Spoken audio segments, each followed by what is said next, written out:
станциядан шыққан. Сол кісінің ауылға хат деген өлеңі бар.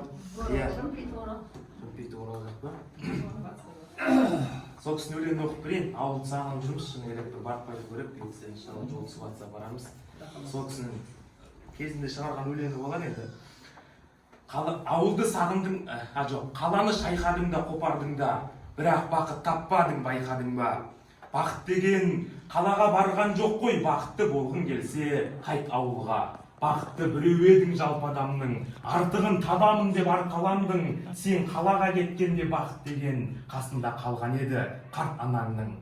Бақыт қалған, ауылда саман үйде, қалған ол сол әуелгі бала күйде. Бақытыңды іздесең ауылға кел, бақыт деген ауылда бар әрине. Иә, бақыт қалаға бармай қалған, ауылды бақыт қия алмай қалған. Сен соны қаладан іздедің ғой, қарашы, өмір деген қандай жалған. Салмағы сағыныштың тым ауыр ма? Сағынсаң, келсеңші енді кел ауылға. Еш нәрсе бермесең де тым құрыса, келсеңші тынығуға, демалуға.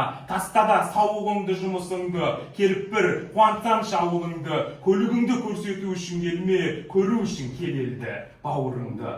Сені ауыл күтеді аласыға, келе жатқан шығарсың шамасында. Қолыңда бір кәмпитің артық болса, алып кел ауылыңның баласына. Қаладан үй салсаң да қанғасына, ауылыңның үйіндей барма сірә. Бір шегең артық болса ойланбастан әкеліп қақ ауылдың ауласына. Ауыл солай биікте қалу керек, сол ауылға ерінбей бару керек. Адамның кіндік қаны тамған жерге маңдайының теріде таму керек. Қадірін туған жердің сеніп білші, елге қарай өзіңді еліктірші. Еш нәрсе бермесең де сауда кентке сәлем беріп кетуге келіп тұршы.